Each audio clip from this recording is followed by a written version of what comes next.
friends. Thanks so much. I'd like to thank Dr. Anthony, Dr. Rose, and the Ministry of Culture for inviting me to participate in this lecture series. I'm really honored to be in the company of such established and esteemed scholars as Dr. Brinsley Samaru and Dr. Kusha Harak Singh, who spoke earlier this month. I'm a journalist. My job is to tell true stories, and to ask questions. I've been asked here today because I've written a book on indenture. I put my journalist skills to use to excavate the buried stories of our immigrant ancestors and to tell their truth. The book traces the journey of my great-grandmother from Calcutta to Guyana in 1903. And in the process, it also documents the sea change of a whole group of women in their transition from India to the Caribbean. Dr. Harak Singh spoke eloquently last week of the need to free ourselves from the tyranny of the text in recovering our histories. I agree with that completely. The archives leave gaps. Missing, with very few exceptions, are the voices of the indentured themselves.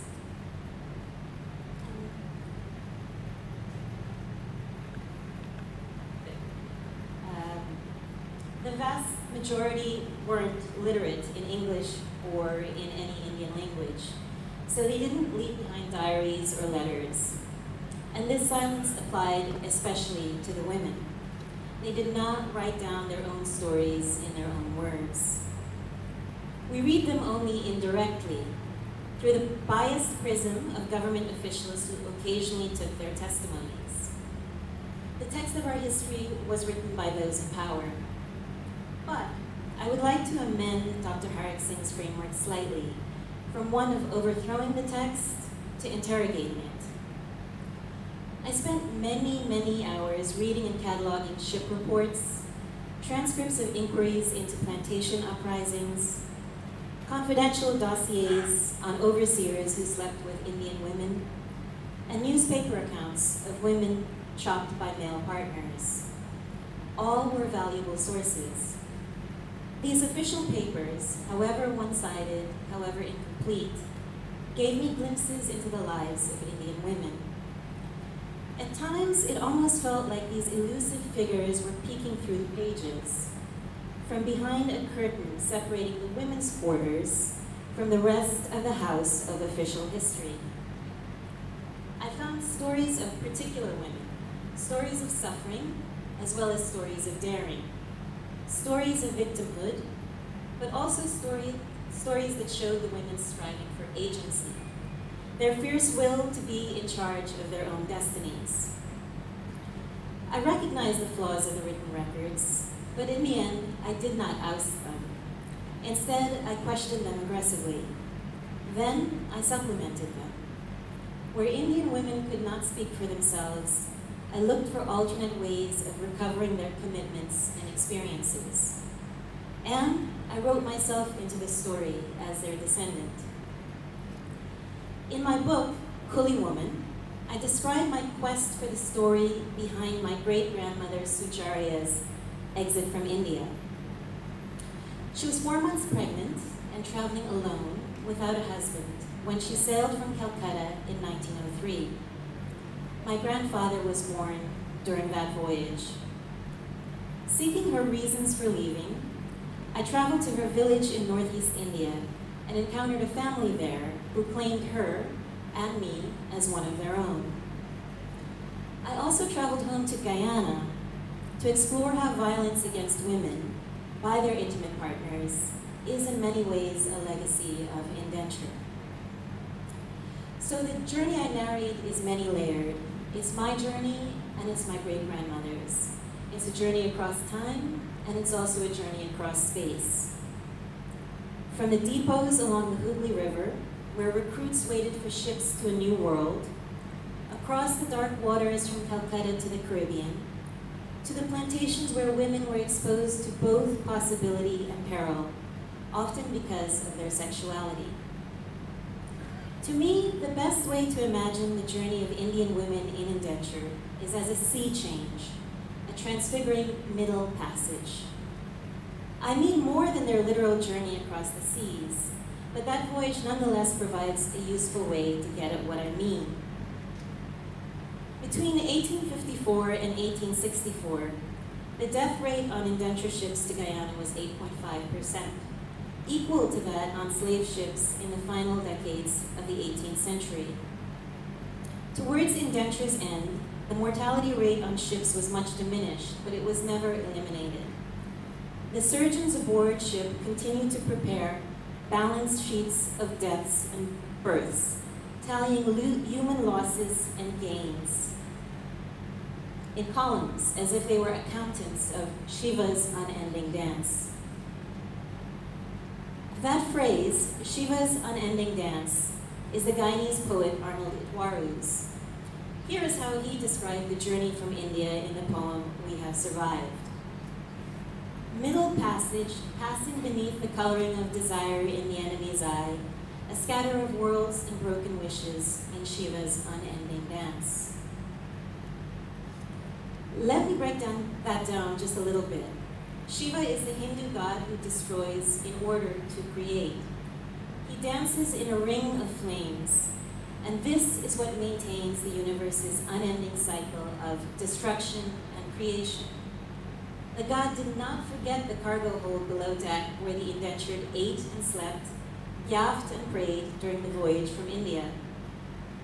4% of women arriving in Georgetown in the decade before my great-grandmother did gave birth aboard ship, just as she did. But I'm pointing to something far more metaphysical than mortality rates and birth rates when I connect the middle passage to Shiva's dance. Hear a woman born on a ship to Trinidad in 1888. She said, "On that mad ocean when all was tossing, people's heads were spinning, and then labor pains started for Ma to have her child. On that mad ocean I was born. On that mad ocean I came to life." She was describing her own entrance into the world, but with her incantatory words, she could have been telling the creation story of our people, hers and mine and many of yours. She could have continued in her voice of myth. In our beginning, there was a boat. On that mad ocean, we came to life. We passed the Red Sea to reach the Black. The water was blue before it was green, and then it was mud. We crossed 7 seas, 7 shades of water, shades of darkness and light, light that died, and darkness that was born, darkness somehow extinguished, and light rekindled.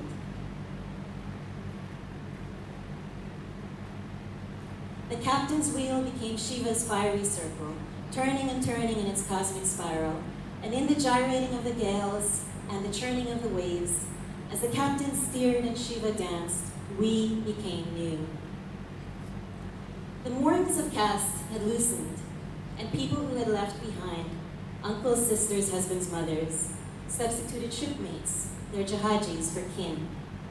Undone, they began, ever so slowly, to spin the threads of a novel identity. And this was much more true for the women than the men. More on that in a moment. Of course, indenture ships were not slave ships, but there can be no denying a few ties that should have bound the 3 million Africans trafficked by the British as slaves, and the million Indians transported as coolies. The people in the hold, in both cases, were cut from the same demographic, mainly young and overwhelmingly male. Women were in short supply and subject to rape during both slave and indenture crossings. And both journeys were transformative, signaling a break with the past, making whatever came before them seem almost as unimaginable to later generations as time and space before the Big Bang. In the beginning, there was a boat. Having emerged from its belly as survivors, indentured Indians could no longer be who they had been. Like the enslaved before them, they were an entirely new people, forged by suffering, created through destruction. In this sense, above all else, theirs was a middle passage marked by brutal reinvention. The transformation was more intense for women than for men. Its violence was greater, but so was the potential to be newborn. Women resisted the same conditions that men did by leaving India: caste discrimination, debt to landlords, famine. But women had even more reasons to flee, even greater oppression to escape. If they were widows, as a great many were, they fled a society that viewed them as inauspicious and shunned them. Historically, widows couldn't remarry, especially if upper caste, nor could they inherit property. If they had no sons to support them, the chances were high that they were hungry and impoverished. And they could be forced to burn on their husbands' funeral pyres.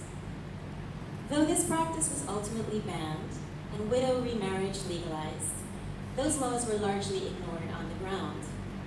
And when widows were finally granted inheritance rights, this seemed merely to shift the course of persecution, like a river of oppression redirected, often along a path that led directly to places of Hindu pilgrimage. Relatives of the dead would dispatch his widow on a holy tour in order to get her out of the way and claim property that should have been hers.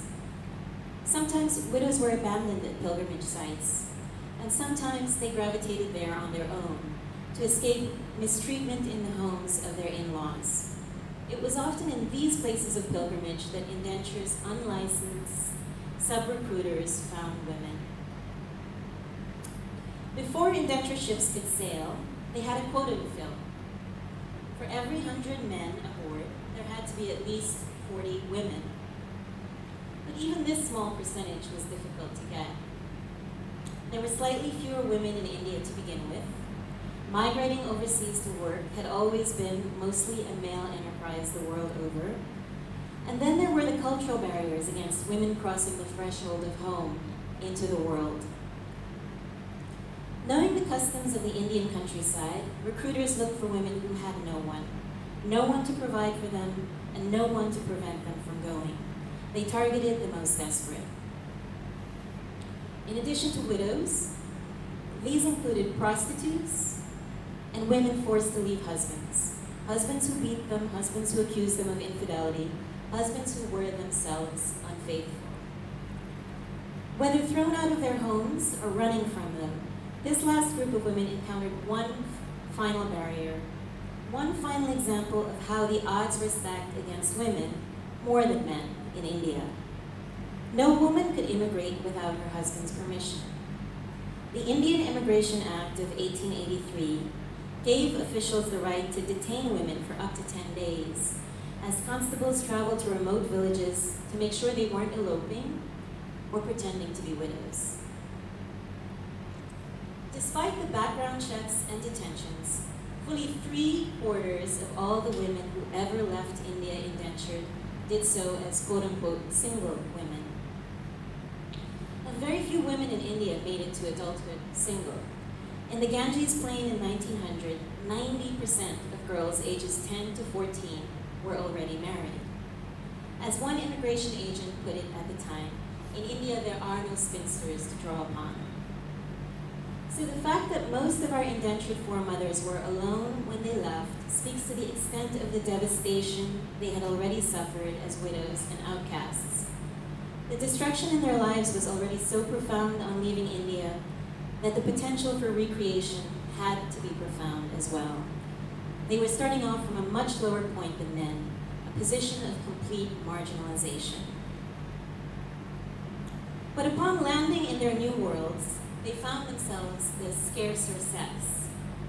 Men enormously outnumbered women in all the indenture colonies. This gave the women some leverage in choosing partners. They couldn't be completely independent because they were paid 1/3 less than men for the same day's work. This discriminatory wage rate meant that women continued to depend economically on men after leaving India. But they had their pick of which men to depend on.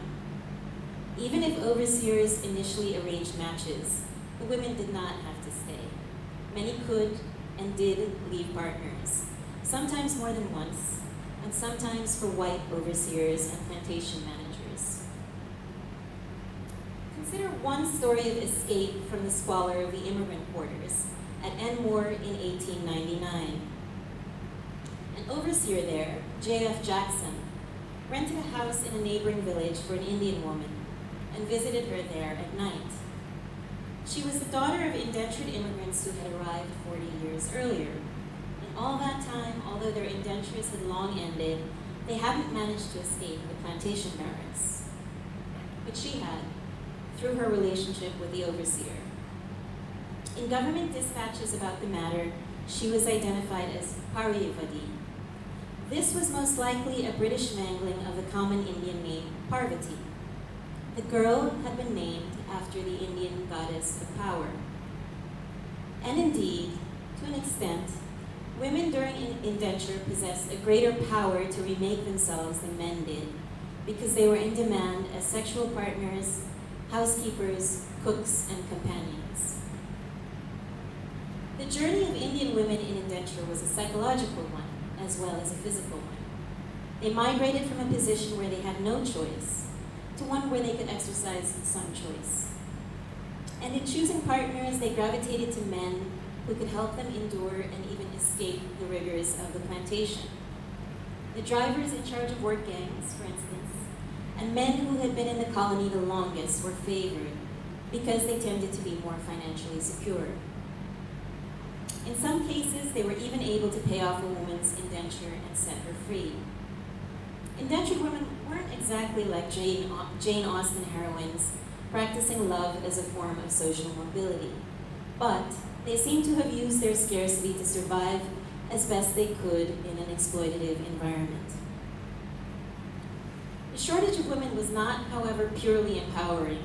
It also had dark implications. Women were sexually exploited, both on indenture ships and on plantations, by men of all ranks and races. Our new world was blood-stained at its beginning with the fatal rape of an 8-year-old girl. This was on Plantation Bellevue, right after the first Indians arrived in 1838. The girl's name was Naniti, and her assailant remained unknown and unpunished. Over the decades, Indian men retaliated violently against women who exercised their choice to reject them. Between 1859 and indenture's end in 1917, more than 167 Indian women were killed by jealous partners or would-be partners in Guyana. Mostly the murders were cutlass attacks. Guyana wasn't the only scene of the crimes. Throughout the sugar colonies, disputes over women led to horrific and frequently fatal violence.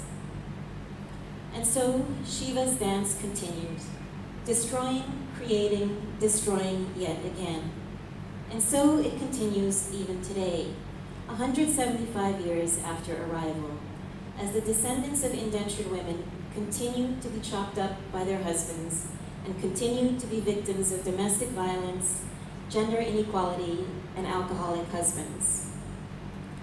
Sometimes it seems that the only difference is that back then, the colonial justice system dealt with the perpetrators, successfully prosecuting and indeed hanging most of them. The rate of intimate partner homicide in Guyana today is 4 times what it is in the US and 13 times what it is in the UK and Canada. In 2010, 18 women were killed in Guyana and their partners credibly implicated. In more than half the cases, no one was held responsible. It has been well documented that police and magistrates in Guyana often fail to enforce laws that protect women or to investigate and prosecute gender-based assaults and killings effectively. There is an expectation among many citizens, both men and women, that the perpetrator will likely get away with it. As we think about the journey of Indo-Guyanese women across time, over 175 years in this country, it's important to acknowledge that there has been progress and there has been achievement, but we must also remember the almost unspeakable cases of violence that are still all to come. Let me tell you about a survivor, Lakshman Mohabir, from the village of Triumph up the East Coast. That's her. Her husband chopped her 8 times on August 10, 2010. The doctors had to amputate the index and middle fingers of her left hand. She had raised her hands to shield herself from her husband's blows, and the cutlass opened up great gashes across her arms, leaving scars raised like features on the topographical map of a country. Ridges that point to extensive traumatic injuries and intensive surgical repair. Lakshman is permanently disfigured. There are simple things her fingers will likely never do again. Braid hair, cut vegetables, peel potatoes. But she carries on. Her husband Subhash couldn't. He drank pesticide moments after attacking her. For the sake of her daughters, Lakshman can't dwell on what happened. She can't obsess about what possessed her husband, who suddenly became paranoid about her separate bank account and convinced that she was having an affair. The trigger was tragic in its banality, its everydayness. Lakshman rarely ventured out alone, but she did that one summer to fix 2 front teeth that stuck out. For this one vanity, she made half-day-long visits to a dentist, and her husband started asking odd, accusing questions. What was the dentist's name? When did she start seeing him? Exactly what was going on between them? Over their 12 years together, Subhash had verbally abused her frequently, calling her backward, reminding her that she'd never went to high school. He had even hit her once, leaving a welt on her back. But Lakshman never thought of leaving Subhash. She did what was necessary to placate him. Even when he hit her again, cuffing her when she couldn't remember the dentist's name, she hesitated to leave. "Mister, me married for life," she told me. After he hit her the second time, she ran to her brother's house, but returned a few days later, worried that she couldn't afford to educate their children by herself. The day she went back to him was the day he chopped her and committed suicide, leaving her to the fate that she had feared. She was alone with 2 daughters to support. I'd like to read now from the 4th chapter of my book. It's about the point of departure rather than arrival. But I'd like to read from it because I think it captures how indentured women weren't merely victims in a new system of slavery, but left India with a hope to make themselves anew. And maybe it will give all of us some hope for the future of women in Guyana, to remember the example of our great-grandmothers, who had the courage to leave their country and, in many cases, also to leave their men. Just gonna have a drink of water.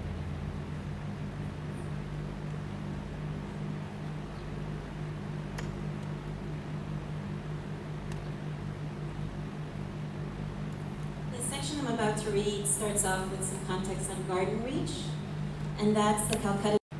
The regulations allotted women 2 flannel jackets, a woolen petticoat, and worsted stockings, as well as a sari, while men received wool trousers, a red woolen cap, and a jacket. A folk song sung in British Guyana for generations captures the emigrants' sense that they were denuded of their identities, disrobed and degraded at the depot. It goes, "When we reached Calcutta, our miseries increased. We are stripped of all our beautiful clothes, rosary beads and sacred threads. Bengali rags decorated us now. The sadhu's hair was shaved, and sadhu, dom, chamar, and bangi all were thrown together in a room." The oral tradition speaks of meals violating caste and religious rules and depot staff assaulting immigrants who refused to eat. One song testifies, "They beat us with a cane. Lifting us over their heads, they threw us on the floor. In abusive language, they called us Sala and other names." Depot doctors were supposed to ensure that recruits were free of diseases, including sexually transmitted ones. A civil surgeon who inspected immigrants for Guyana from the 1870s to the 1890s described his method in the case of men.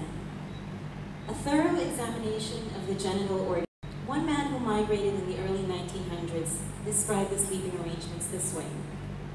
Bachelor man sleeping one side, woman sleeping one side, separate, separate.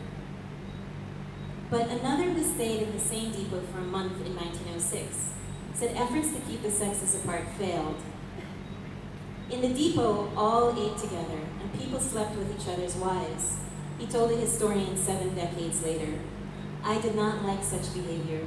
There was no caste or religion there. The same memory troubled Munshi Raymond Khan, the indentured immigrant who witnessed the Janaos being discarded in 1898. He denounced the depot as a place where higher caste Hindus began to lose their religion. Thank you. Though he was Muslim, this seemed to violate his sense of the universe's order. The people resorted to infidelity, he wrote many decades later. They did not hesitate to have other women from different castes and creed to keep them company. They also were very close and intimate with the untouchables, and ate, drank, and had fun with them, and started relations with their womenfolk. Their company was, therefore, those very people who ate pigs, cows, etc., and they even impregnated their seeds in these women. Most men had left their own wives behind in their villages, as migrant laborers all over have done for centuries. And most women had left their husbands behind, if they had not already lost them to famine, migration, or other women. The history books tell us that the uncoupled regularly became coupled in the depots out of convenience or necessity. Women perhaps calculated it would help to have a protector on the journey ahead, and men may have seen the benefits of having someone to cook and care for them where they were going. New husbands and wives were regularly taken, without ceremony or priestly sanction, across caste and religion. I tried to imagine my great-grandmother in this setting, preparing to board the Clyde in 1903. Had she found a protector too? Was he of her caste? In her week in the depot, did she see any men seed their sacred threads to the river? And if so, did that disturb her? What did she make of the worsted stockings? Did the presence of cobras, venomous but venerated among Hindus, strike her as auspicious or ominous? Who had certified her as fit to sail and disease-free and pregnant 4 months if the depot doctors didn't really examine women? Was Sujarya anxious about the 10,500 nautical miles ahead? Was she aware that the distance would be so great, or that it would take 3.5 months to sail from Calcutta to Georgetown? Had she ever been on a jahaj, a ship, or heard about the Pagal Samandar, the point where 2 oceans meet at the Cape of Good Hope, and where the waves rage against this meeting, churning up a mad sea? Did she view sea voyages as Hinduism's ancient books of right conduct, the Dharma Shastras did? Presumably because conditions on board thwarted ritual purity, the laws of Manu declared seafarers spiritually unfit. Judged polluted, along with thieves, perjurers, physicians, one-eyed men, black-toothed men, and inexplicable others, they were barred from eating with their kin, making offerings to their dead or the gods, or receiving offerings once dead. Did it unnerve my great-grandmother to contemplate excommunication so complete it reached into the afterlife? Coming from the world she did, where community was life itself, she must have feared that the dark waters would swallow her very self and soul. Or could she see that the 7 sins that led to the loss of caste all challenged the primacy of the Brahmins in some way, and were therefore in their self-interest to sanction? Was she concerned or baffled by the atonement required to reclaim caste? Every day for 3 days, eat only 1 small meal, stand all day, sit all night, bathe thrice? If Sujarya doubted the punishment and the penance, she wasn't alone. In Bengal in the 1890s peaked the sea voyages movement. Upper caste Hindus wanting to study in England argued that religious tradition allowed travel for merit, for education, progress, pilgrimage, as long as no polluting contact occurred. Did my great-grandmother also reject the notion that seafarers automatically lost caste? Or could she not care less? Was the female caste, so to speak, the only one with concrete meaning for her existence? And if caste didn't define her, did place? In rural India, navel strings are buried where babies are born, signifying a sacred attachment to that land. Did it grieve Sujarya that she might never return to the earth that held her navel string? Her descendants would continue to bury the umbilical cords of their children, wherever born. They would retain that folk custom, but lose any sense that sacred texts declared the seas would erase their identities. Did my great-grandmother realize that this would really only matter for the returned, and that she wouldn't be among them?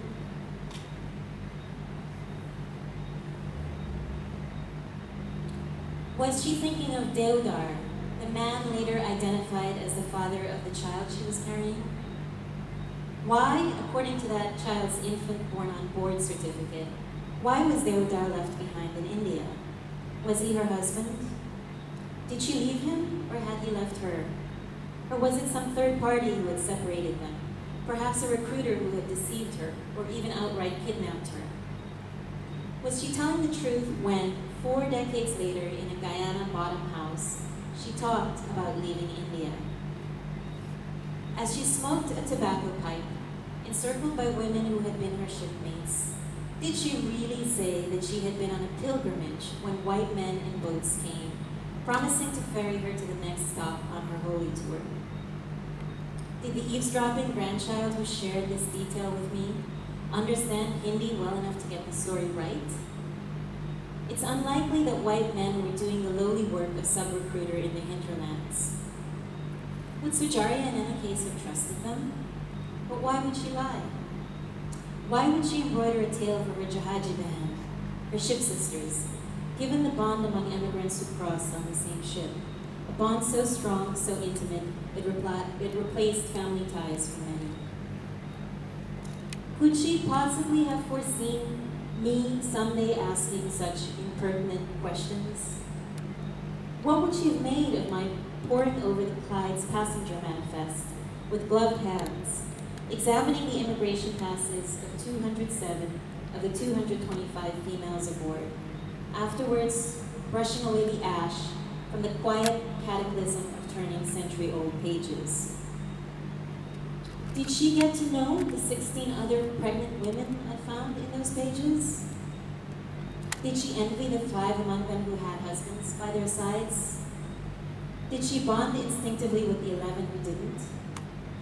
Would it have comforted her to know that 71% of the women whose passes I studied left Garden Reach without a husband, as she did, or that 11% were pregnant, as she was, or that 8% were both pregnant and traveling husbandless, exactly like her?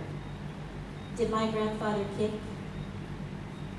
In the depot, did my great-grandmother talk to Rukmini, a 19-year-old who was a hermaphrodite?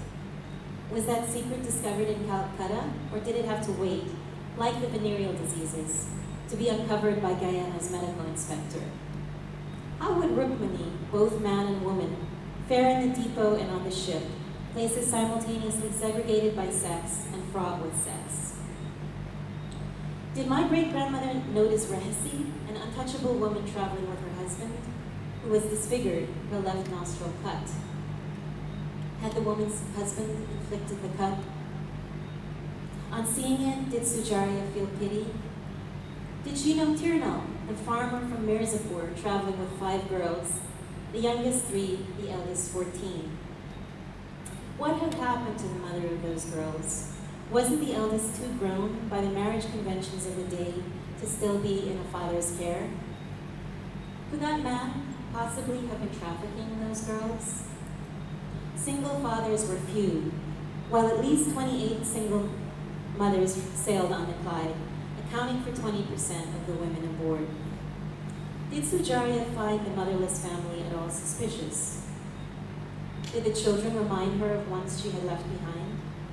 Had she left any behind? How did she ever get to this point of departure, surrounded by so many fragmented families and outcasts, bearing secrets and unstated loss? Did she look back over her shoulder as she boarded the ship? Was there regret in her glance? I don't know. I don't know because she didn't say. Except for one fragment of overheard bottom house talk, her story was not handed down to the generations. Sometimes I think the women who left India as coolies kept quiet on purpose. It may be that the circumstances were too traumatic to remember, much less proclaim. It may be that their emotions were too conflicted to convey. Perhaps language limited them. They may have lacked the words in English to express the deep dividedness of departure to their children and their grandchildren. The stories that did descend often reveal as much about how families choose to see their histories as they do about the actual histories. There are two main narratives, one of escape, the other of kidnap. In another family, the image that survives is of its matriarch as a baby on a ship, cradled in the arms of her parents, who fled a tradition of female infanticide in their clan. According to the tale, they bribed the midwife into saying their newborn was a boy, and then they ran. If Mahadai had not sailed to Guyana on the Ganges in 1871, the clan would have killed her by putting salt under her tongue. So the story of her exit from India goes. Her great-granddaughter frames it as a flight to safety and freedom, not only for Mahadai, but for the generations to come. We are fortunate, she says, that no one was able to put salt under our tongues because of our heroic great-great-grandparents who preferred to cross the Kalapani. In yet another family, two versions of leaving India have survived to contradict each other. One goes this way. It is 1895 in a village near Ghazipur in the United Provinces. It is midday, and the men of the village are away working. White men descend in force, and in a single sweep, they unwife and unchild the village. A 9-year-old girl named Manakya is, along with her mother and brother, among the boatload kidnapped into Indenture that day. She never says goodbye to her father. Ever after, she imagines the moment he returns to find his home empty and bereft. In this version, recounted by Manakya's granddaughters, her father was robbed of his family. In the alternative version, recounted by her great-granddaughter, he left them, and Manakya's mother was on the brink of suicide when she met a recruiter for the colonies. I don't know which version is true, whether the mother wanted to leave India or regretted it always. But I do know the story of one woman who had no regrets when she left Garden Reach in 1916. Maharani could not remember her parents' names by the time she told her story, in a voice frail with age. She was a child when they died.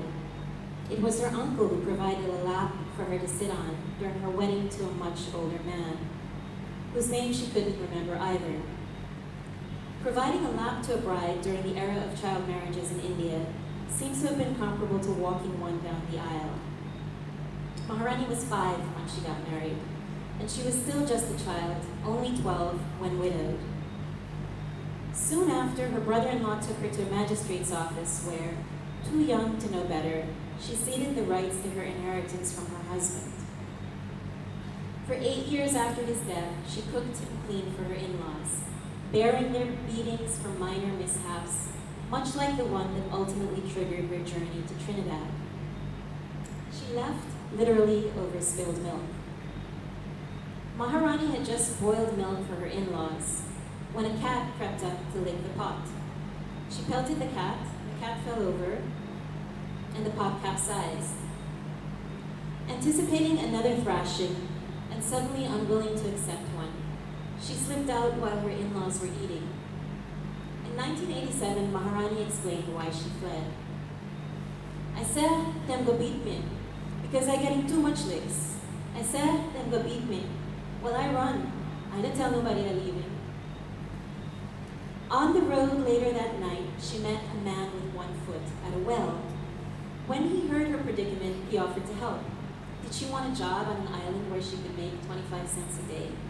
All she would have to do, he claimed, is sift sugar. Did she want to go?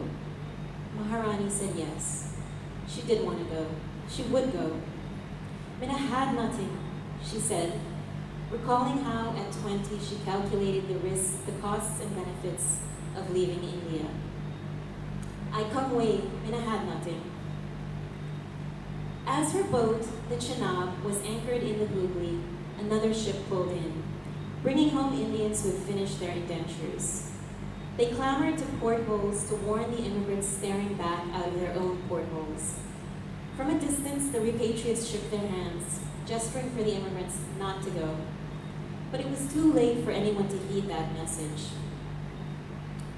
This was the point when the umbilical cord connecting the immigrants to India was presumably cut. Several survivors of indenture, in the rare accounts that describe the severing, mention weeping. They conjure a scene of breastfeeding and wailing as the ship embarked. This was also the point when, according to some versions, the immigrants decisively lost their freedom. An ex-indentured laborer who was Gandhi's acolyte described a solemn moment. At the time, many emotions were born in our hearts, he wrote. In just the way a free bird is imprisoned in a cage, we were all locked in. For generations, the descendants of indentured laborers in Guyana, accompanied by the plaintive notes of harmonium and sarangi, sang of a parting that was woeful. Listen, O Indian, listen to the story of us emigres. The emigres who cry constantly, tears flowing from their eyes. When we left the ports of Calcutta and Bombay, brother left sister, mother left daughter.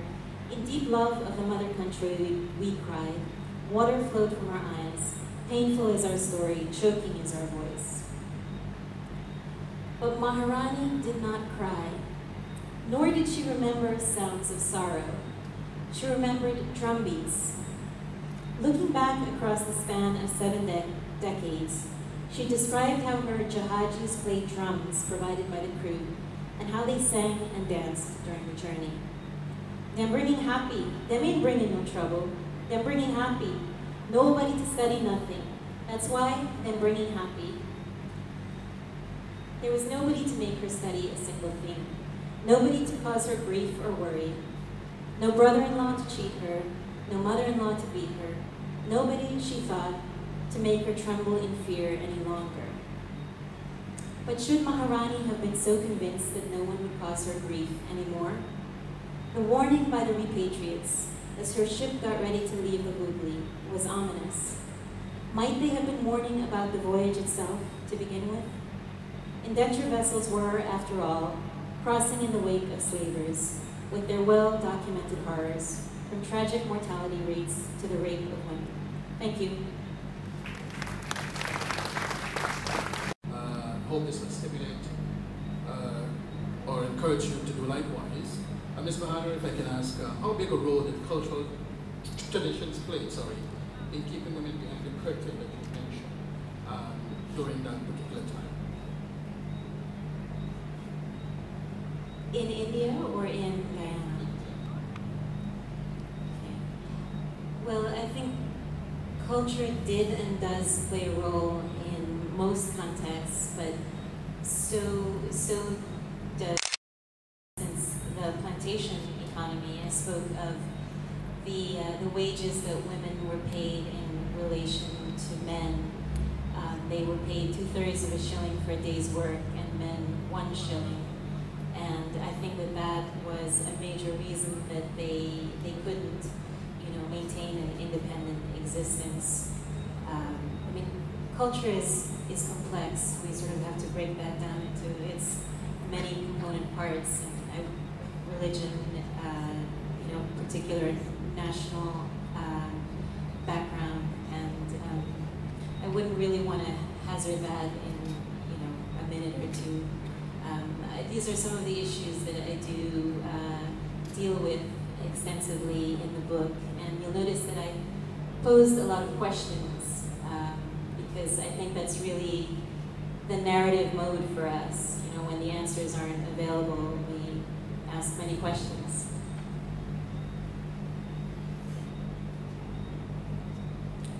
I recognize Professor Jones. Michael Jones. May I sit down? Well, first I want to thank the lecturer, Bahadur, for a terrific story, because as a journalist, I think you're doing a lot more than being a journalist. I mean, there is a creative piece of writing and thinking that we just heard. I've learned a great deal just listening to you.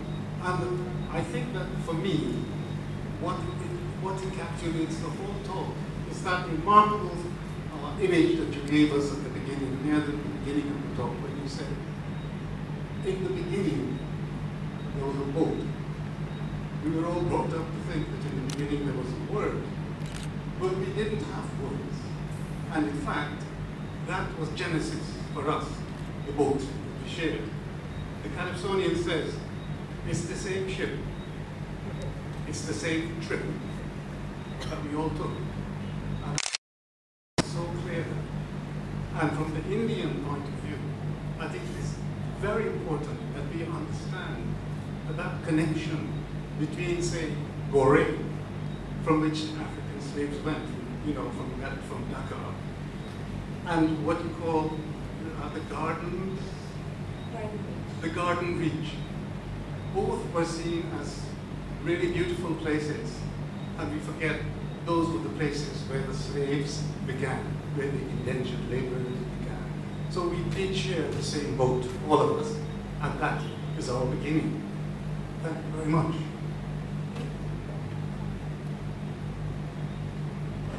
Yes, I agree with you that we need to do a lot more to see the ways in which our stories are parallel. Absolutely. I mean, in the course of researching this book, I came across so many really fascinating stories that challenged my stereotypes of Guyanese race relations. I'll just tell you one very, very briefly. In 1905, on Plantation Melville, there was a really sensational murder. And a pregnant Indian woman had been killed and the baby cut out from her. And the person who was prosecuted and convicted was an Afro-Guyanese woman named Eliza Jones. And her conviction was later overturned, but what was really fascinating to me was the backstory. Eliza was in a relationship with an Indian driver on the plantation named Joe Sobo, and she couldn't have a child for him. So that's what motivated the crime. So to me, the first thing was that the very fact of a relationship like that challenges our ideas about Guyanese history. And secondly, she was also living in the logis, in the barracks with the immigrants. In fact, somebody looked through a crevice in the logie wall and saw her wrapping her belly. I'm sorry, I left out that part. She feigned pregnancy and she tried to pass off the baby as her own. Very important part that I left out. So she was living in the barracks with the Indians and interacting with them. And at her trial, someone said something along the lines of, I spoke to her in Kuli because she mostly speaks Kuli and all of her actions are Kuli. Just one story that was really fascinating to me. And I'm sure there are many others waiting to be found.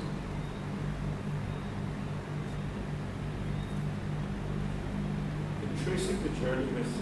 Bahadur, was there any account of name changing in the Calcutta people?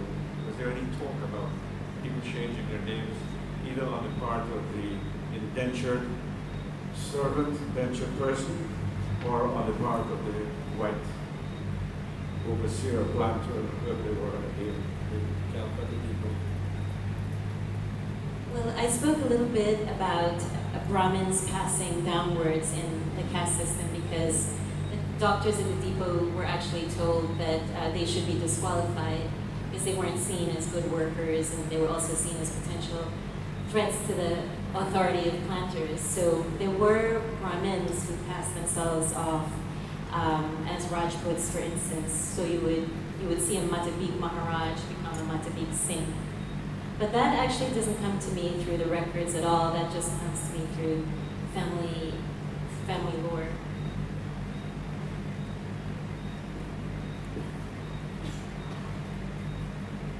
Recognize the gentleman in front. First, let's go. Sorry, come back.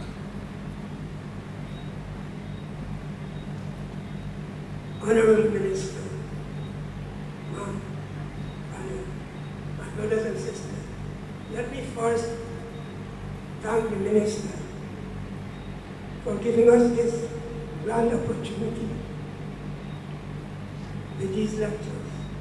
I have no doubt that the hard work that Dr. Jagdev put to start the archives at this standard, and with Dr. Frank Anthony, hard work, we have no doubt that in this very short future, our children will be able to get facts and figures of our ancestors at the fingertip. We're very, very grateful. I want to suggest to you, ma'am, that at Elmore, the youth have started do a lot of groundwork on the immigrants that went to Elmore and around Guyana.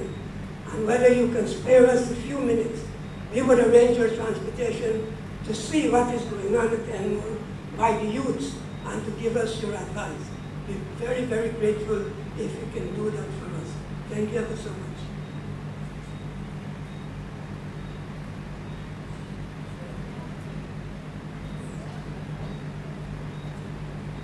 All right, Chair. We'll take this gentleman's question and then Chair respond to both.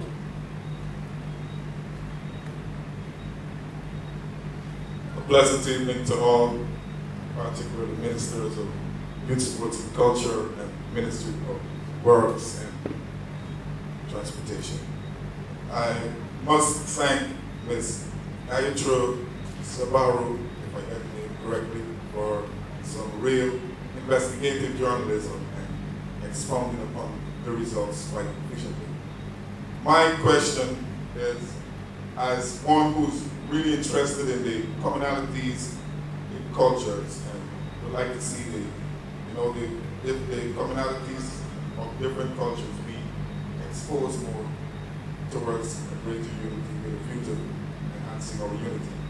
I have read that the people of India, particularly the women, use marijuana and habitually fell into trances.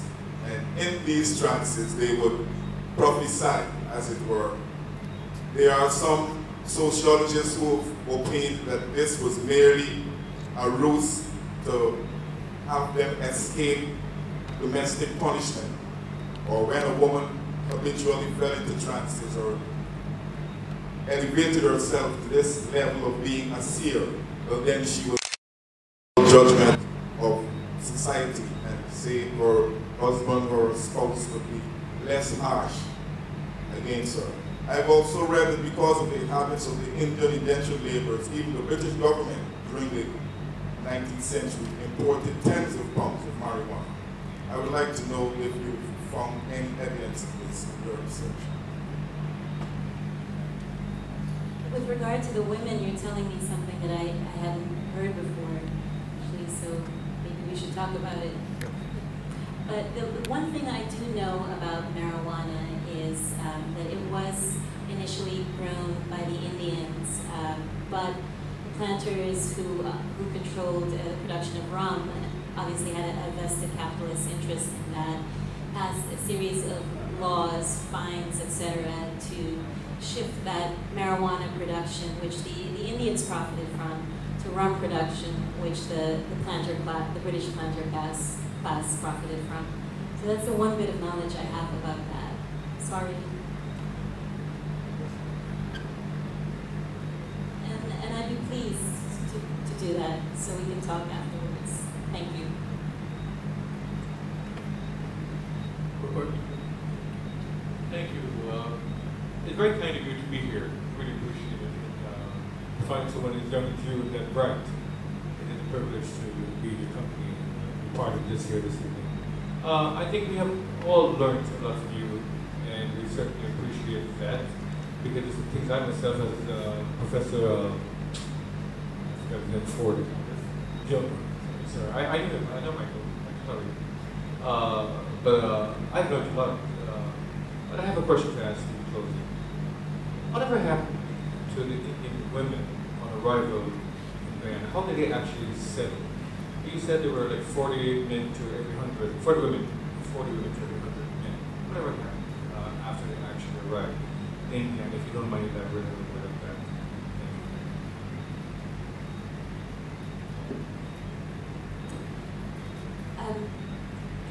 wanted me to give a sense of their journey when they arrived in Guyana. Well, the journey started at here in Georgetown at the immigration headquarters, and they were sent off to their respective plantations, and that's sort of when a moment of truth occurred for many of them. Because if they were not with a male partner already, oftentimes the overseers would pair people up. The talk, women sometimes didn't have a choice in that matter. But once they were on the plantations, obviously, I mean, the demographic reality, the fact that women were so scarce, gave them the ability to leave partners. You know, there was a lot of competition for them as a result. So I mean, they worked in the fields as everyone did, you know, it was a really truly brutal experience for many of them. But I like to think that they came out of it survivors.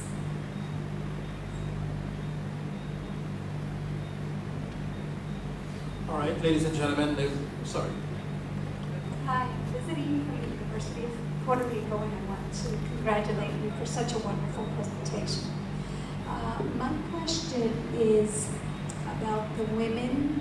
You mentioned that there were many crimes against women that went unpunished. I would like to know when exactly was it that laws were passed to protect them in Guyana, if you know.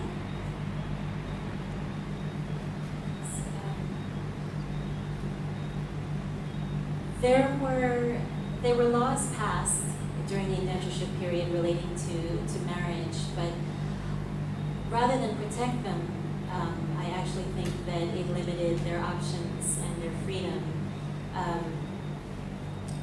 You know, the problem was that most Indians did not have registered marriages. I mean, if you weren't Christian, then your marriage wasn't an official one. So if something happened, like if your husband tried to harm you, or if you went off in a relationship with someone else, the law didn't really apply because you didn't meet the definition of husband and wife. The one law that really truly had an impact on their lives was a law that allowed for transfers from one plantation to another. So if there was a case of jealousy of two men interested in the same woman, the planter, the overseer, could have one of the parties transferred to another plantation and therefore solve the problem. But usually they favored keeping the original couple together, so therefore nullifying the woman's choice by transferring out the person she had chosen to another plantation. So unfortunately, there was not much legislation that actually protected them. Thank you very much. Ladies and gentlemen, if there will be no further questions, sorry, Mr. Ben, the light probably is in my eyes. So. I'm interested to some extent in the question of context with respect to the indentureship, and particularly with respect to women. The issues of the social and political context of India at the time the indentureship took place. What propelled the indentureship? What made for this large pool of migratory or available workers who could become police in the other colonies? And I think it's important because we always have to found these discussions in context. The questions of the destruction of the Mughal power in India, the Indian mutiny, the first movement, struggle for independence in India, and all those other issues. I just wanted to comment too on the question, just on the issue just raised about marijuana, which is hemp. As I recall it, even though it came to the Indies too at the time, the Indians were here also. There are other psychotropic materials available too. but fundamentally the issues between planting it or not planting it for profit had to do with the supply of rope to the British Navy.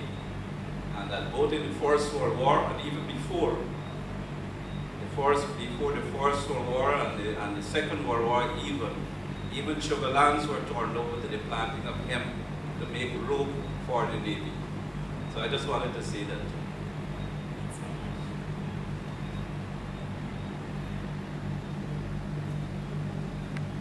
I recognize Evan.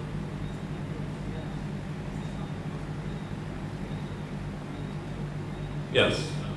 In your January article in Stavros News, and also in the Indian Commemoration Trust volume regarding the massacre at Rosal, you made mention of a Brahmin driver called Jack Mohan, who somehow or the other was victimizing women on the Rosal sugar estate. Could you please elaborate?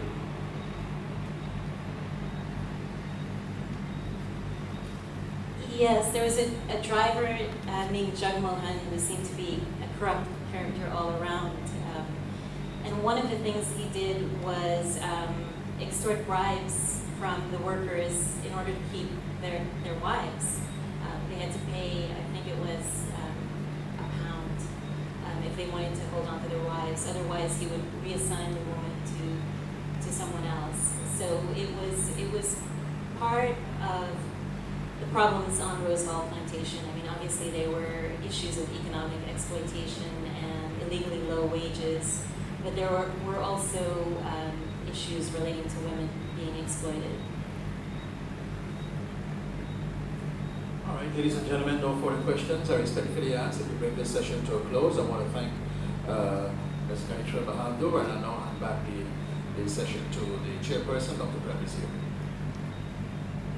Thank you, Mr. Saban. We move straight away to the next part of the program. I will ask Dr. James Rose. Dr. James Rose, or the Permanent Secretary to the Ministry of Culture, Youth and Sport, to make a presentation